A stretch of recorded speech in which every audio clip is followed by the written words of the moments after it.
Good morning. This is Kim Blaylock with SDG Bible Study. That's the Soli Deo Gloria Bible Study coming to you on this Monday morning, April 17th, 2023.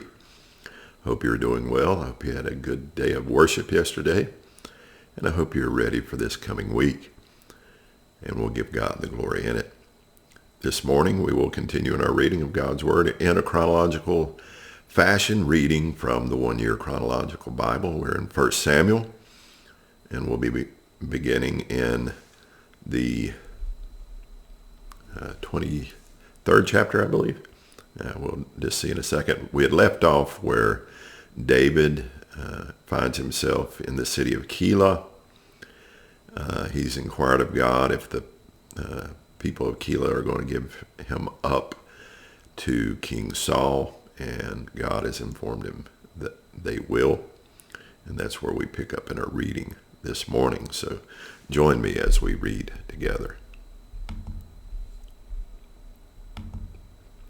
Keilah, chapter 23, beginning with the 13th verse.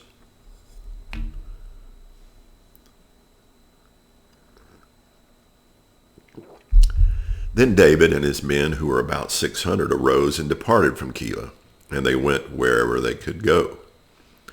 When Saul was told that David had escaped from Keilah, he gave up the expedition. And David remained in the strongholds in the wilderness, in the hill country of the wilderness of Ziph. And Saul sought him every day, but God did not give him into his hand. David saw that Saul had come out to seek his life. David was in the wilderness of Ziph at Horish. And Jonathan, Saul's son, rose and went to David at Horish, and strengthened his hand in God. And he said to him, Do not fear, for the hand of Saul my father shall not find you. You shall be king over Israel, and I shall be next to you. Saul my father also knows this. And the two of them made a covenant before the Lord. David remained at Horish, and Jonathan went home.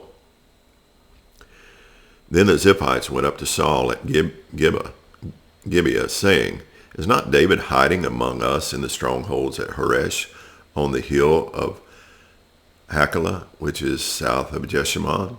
Now come down, O king, according to all your heart's desire to come down, and our part shall be to surrender him into the king's hand. And Saul said, May you be blessed by the Lord, for you have had compassion on me. Go make yet more sure. Know and see the place where his foot is, and who has seen him there, for it is told me he is very cunning. See therefore and take note of all the lurking places where he hides, and come back to me with sure information. Then I will go with you, and if he is in the land, I will search him out among all the thousands of Judah. And they arose and went to Ziph ahead of Saul. Now David and his men were in the wilderness of Maon, in the Arabah to the south of Jeshimon. And Saul and his men went to seek him, and David was told. So he went down to the rock and lived in the wilderness of Maon. And when Saul heard that, he pursued after David in the wilderness of Maon. Saul went on one side of the mountain, and David and his men on the other side of the mountain. And David was hurrying to get away from Saul. As Saul and his men were closing in on David and his men to capture them, a messenger came to Saul, saying, Hurry and come, for the Philistines have made a raid against the land. So Saul returned from pursuing after David and went against the Philistines. Therefore that place was called the Rock of Escape. And David went up from there and lived in the strongholds of En-gedi. Psalm chapter 54. A maskil of David when the Ziphites went and told Saul, is not David hiding among us? O God, save me by your name and vindicate me by your might. O God, hear my prayer. Give ear to the words of my mouth.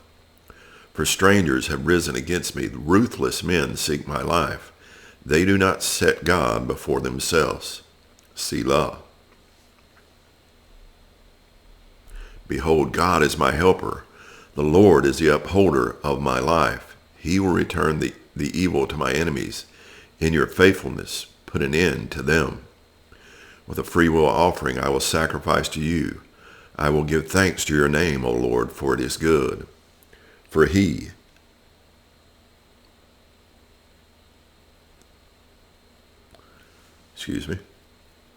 has delivered me from every trouble, and my eye has looked in triumph on my enemies. 1 Samuel chapter 24.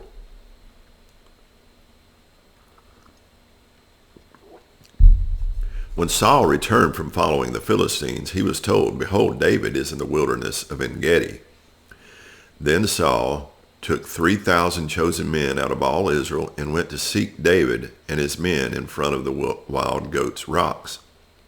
And he came to the sheepfolds by the way, where there was a cave, and Saul went in to relieve himself.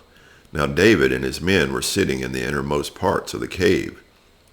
And the men of David said to him, "Here is the day of which the Lord said to you, Behold, I will give your enemy into your hand, and you shall do to him as it shall seem good to you."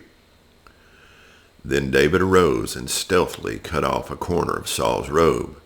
And afterward David's heart struck him because he had cut off a corner of Saul's robe.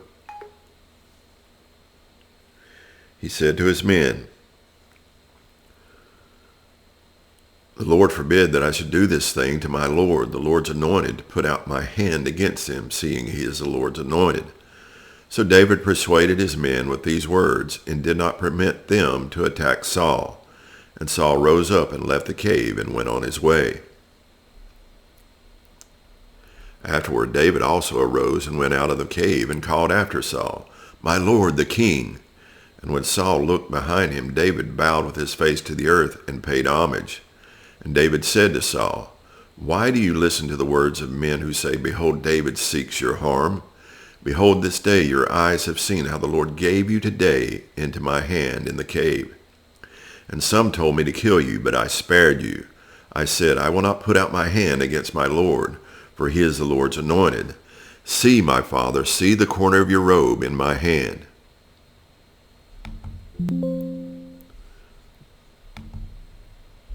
Well, I don't know why that happened. "For by fact that I cut off the corner of your robe and did not kill you, you may know and see that there is no wrong or treason in my hands. I have not sinned against you, though you hunt my life to take it. May the Lord judge between me and you. May the Lord avenge me against you, but my hand shall not be against you. As a proverb of the ancient says, Out of the wicked come wickedness, but my hand shall not be against you. After whom has the king of Israel come out? And whom do you pursue? After a dead dog, after a flea. May the Lord therefore be judge and give sentence between me and you, and see to it and plead my cause, and deliver me from your hand." As soon as David had finished speaking these words to Saul, Saul said, "Is this your voice, my son David?" And Saul lifted up his voice and wept. He said to David, "You are more righteous than I, for you have repaid me good, whereas I have repaid you evil. And you have declared this day how you have dealt with me, in that you did not kill me when the Lord put me into your hands. For if a man finds his enemy, will he let him go away safe? So may the Lord reward you with good for what you have done to me this day. And now, behold, I know that you surely shall be king, and that the kingdom of Israel shall be established in your hand. Swear to me, therefore, by the Lord, that you will not cut off my offspring after me, and that you will not destroy my name out of my father's house." And David swore this to Saul. Then Saul went home, but David and his men went up to the stronghold. 1 Samuel chapter 25.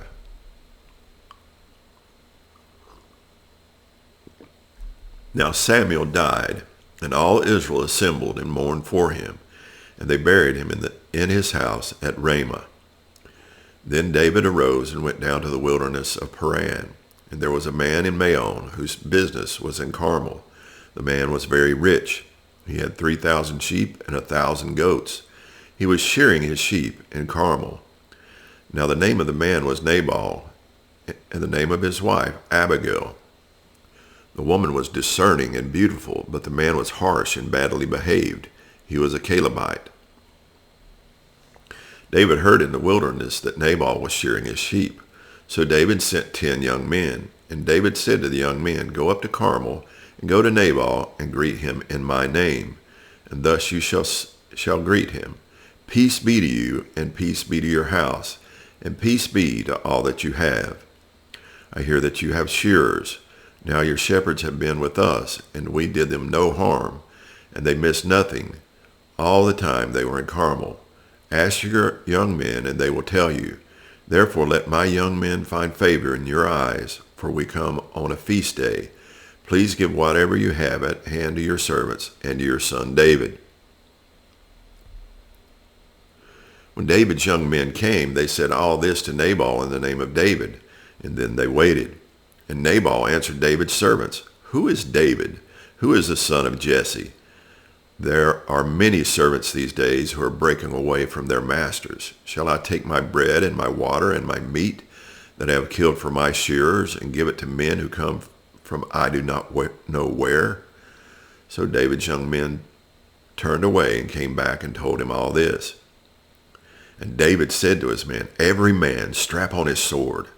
And every man of them strapped on his sword. David also strapped on his sword. And about 400 men went up after David, while 200 remained with the baggage. But one of the young men told Abigail, Nabal's wife, "Behold, David sent messengers out of the wilderness to greet our master, and he railed at them. Yet the men were very good to us, and we suffered no harm, and we did not miss anything when we were in the fields, as long as we went with them. They were a wall to us both by day and by night, all the while we were with them keeping the sheep. Now therefore know this, and consider what you should do, for harm is determined against our master, and against all his house, and he is such a worthless man that no one cannot speak to him, and he is such a worthless man that one cannot speak to him." Then Abigail made haste and took 200 loaves and 2 skins of wine and 5 sheep already prepared and 5 seahs of parched grain and 100 clusters of raisins and 200 cakes of figs, and laid them on donkeys. And she said to her young men, "Go on before me. Behold, I come after you." But she did not tell her husband Nabal. And as she rode on the donkey and came down under cover of the mountain, behold, David and his men came down toward her, and she met them. Now David had said, "Surely in vain have I guarded all that this fellow has in the wilderness, so that nothing was missed of all that belonged to him, and he has returned me evil for good.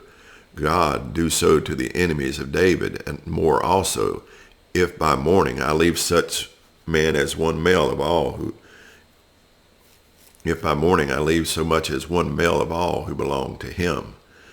When Abigail saw David, she hurried and got down from the donkey and fell before David on her face and bowed to the ground.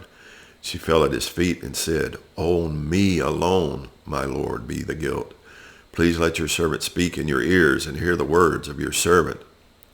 Let not my lord regard this worthless fellow Nabal, for as his name is, so he is.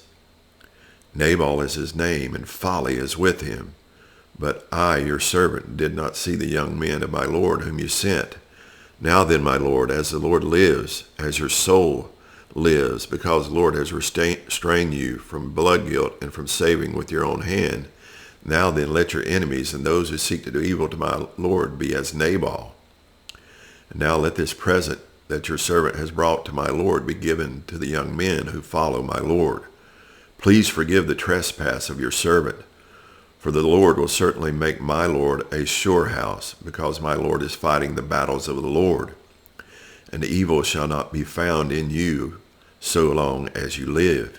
If men rise up to pursue you and seek your life, the life of my lord shall be bound in the bundle of the living in the care of the Lord your God, and the lives of your enemies he shall sling out as from the hollow of a sling. And when the Lord has done to my lord according to all the good that he has spoken concerning you, and has appointed you prince over Israel, my lord shall have no cause of grief or pangs of conscience for having shed blood without cause, or for my Lord working salvation himself? And when the Lord has dealt with my Lord, then remember your servant." And David said to Abigail, "Blessed be the Lord, the God of Israel, who sent you this day to meet me. Blessed be your discretion, and blessed be you, who have kept me this day from blood guilt and from working salvation with my own hand. For as surely as the Lord, the God of Israel, lives, who has restrained me from hurting you, unless you had hurried and come to meet me, truly by morning there had not been left to Nabal so much as one male." Then David received from her hand what she had brought him. And he said to her, "Go up in peace to your house. See, I have obeyed your voice, and I have granted your petition." And Abigail came to Nabal, and behold, he was holding a feast in his house, like the feast of a king. And Nabal's heart was merry within him, for he was very drunk. So she told him nothing at all until the morning light. In the morning, when the wine had gone out of Nabal, his wife told him these things, and his heart died within him, and he became as a stone. And about 10 days later, the Lord struck Nabal, and he died. When David heard that Nabal was dead, he said, "Blessed be the Lord, who has avenged the insult I received at the hand of Nabal, and has kept back his servant from wrongdoing. The Lord has returned the evil of Nabal on his own head." Then David sent and spoke to Abigail to take her as his wife. When the servants of David came to Abigail at Carmel, they said to her, "David has sent us to take you to him as his wife." And she rose and bowed with her face to the ground and said, "Behold, your handmaid is a servant to wash the feet of the servants of my Lord." And Abigail hurried and rose and mounted a donkey, and her 5 young women attended her. She followed the messengers of David and became his wife. David also took Ahinoam of Jezreel, and both of them became his wives. Saul had given Michal his daughter, David's wife, to Paltai the son of Laish, who was of Gallim. And that's going to conclude our reading from God's Word this morning, as we've read these chapters in 1 Samuel and Psalms 54. And we see David's confrontations and in his encounters with Saul. Saul given into his hand and David sparing his life. And then we see the interactions with Abigail and Nabal, the worthless man Nabal, and Abigail interceding for him, preventing David from blood guilt. And then the death of Nabal and David taking Abigail as his wife. And we will continue in the life of David and his conflict with Saul in the coming chapters, and the setting up of David as king soon. Hope you will join me as we continue to read. And I hope you will enjoy this day that God is giving us today. A beautiful day here in the Carolinas. Have a blessed day. Soli Deo Glory.